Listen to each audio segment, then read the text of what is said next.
it is March 2024 and I'm going to be doing a book review for this book about Marie Antoinette, which was a really good book.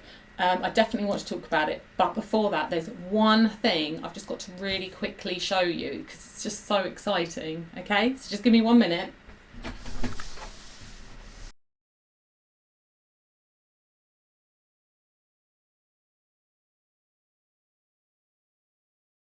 Hello. Isn't this just the very cutest little kitten that you have ever seen in the world? Very, very beautiful. I've had cats before and haven't had a cat for quite a while. It was so lovely to get a cat back in the house. It's a very, very small cat at the moment and it is just the cutest little kitten in the entire world. Look at it. It's literally beautiful. It's perfect. Very lovely.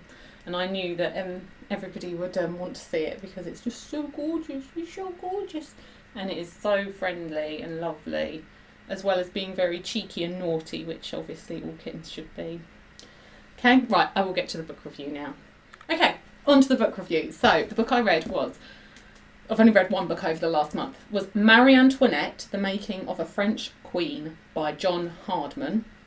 Okay, so I wanted to read this book. I've been taking a bit of an exploration into other countries' history. I mean, history is just so interesting anyway, and I love British history, but also the history of other countries, learning a bit more about that, because it's incredibly interesting as well.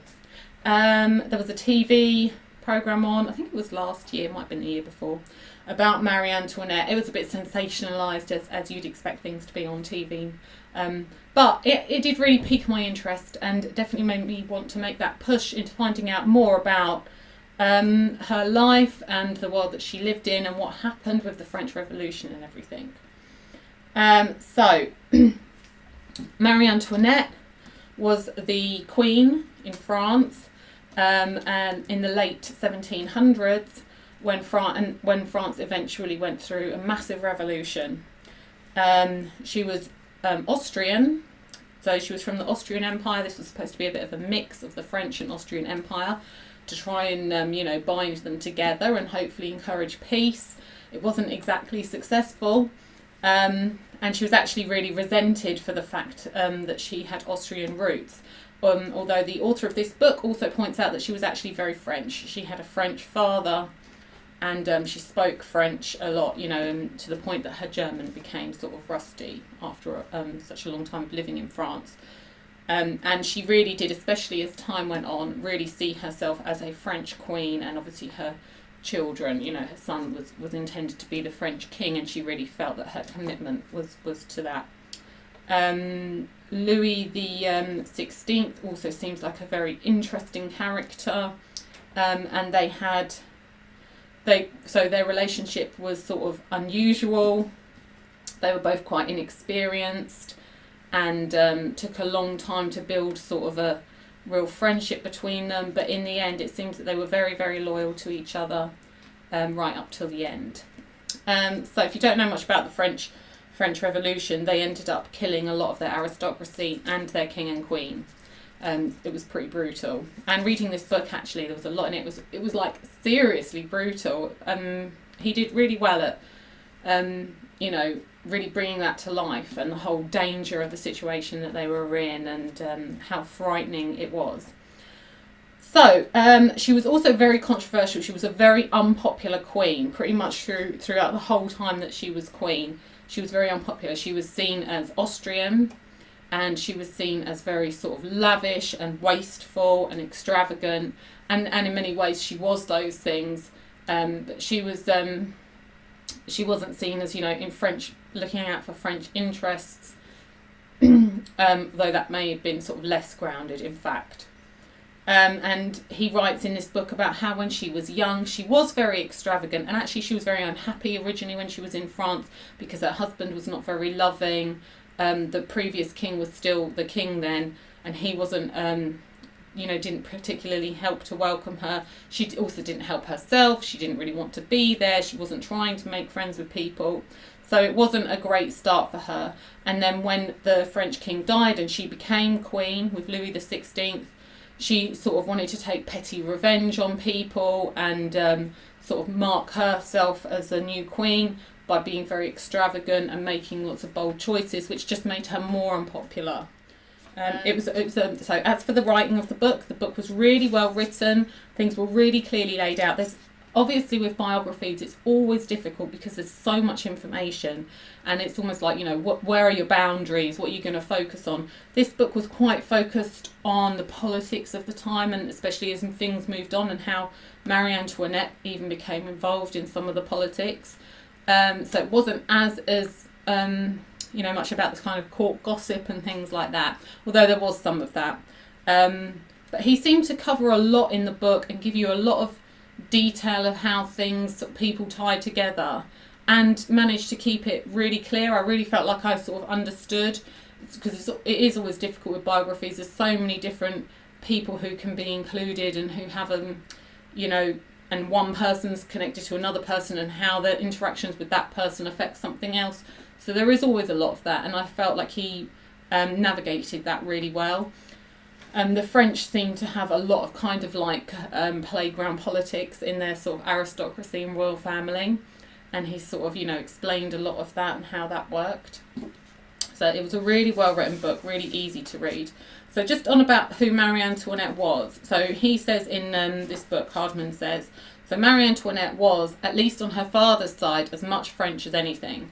Her father, Francis, had been Duke of Lorraine, and her grandmother was the sister of the Duc d'Orléans, regent for Louis XV. Francis spoke French and refused to learn German when he married her mother, Maria Theresa, daughter of the Habsburg Holy Roman Emperor, Charles VI. So because he's trying to point out in this book that although she was sort of, referred to as Austrian a lot during the time that she was the French queen, she was actually very French.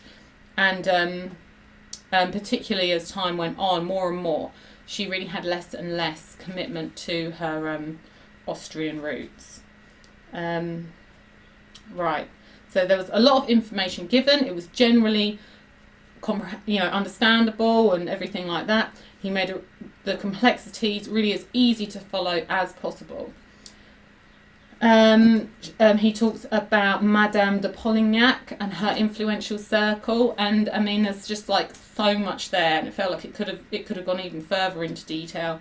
So this was a sort of circle of friends around Marie Antoinette, who really influenced her, but also sort of tried to occupy her and keep her busy. So Louis encouraged this. He didn't want her involved in politics, particularly foreign affairs. So he encouraged this group to sort of befriend her and occupy her time. However, by them doing that, this really encouraged her extravagance, because they were very extravagant, and they ended up getting a lot of money out of the royal family. So Louis becomes king in the early 1780s, and there's a lot of problems. So you have the American War of Independence, where France was supporting America against the English. There's all these constant, battles with the English. And at this time, France was sort of massively in debt. There were perhaps some bad political decisions about the best ways to finance the debt, which increased the debt. You had a lot of the aristocracy and the royal family themselves taking more money out of the country's budget than could be really done, to the point that it became unsustainable. And then that is what sort of eventually led up to the revolution. So he also describes in the book the sort of characters of Louis and Marie Antoinette and their sort of personal ways of doing things, which in some ways helped them, but in some ways actually really worked against them. And I really got a feeling in the book that they could have been quite a good king, queen, perhaps if they were in a different time or with a different circle of people around them. They both seemed to be quite trusting and loyal to the people around them, which did sometimes serve them well, but could also really go against them when those people were working for their own interests. And they were also actually very loyal to the sort of French idea and the French people. Staying till the end. They didn't flee early like a lot of the aristocracy, whereas if they had done, they could have saved themselves. They sort of stayed, and it didn't end well for them.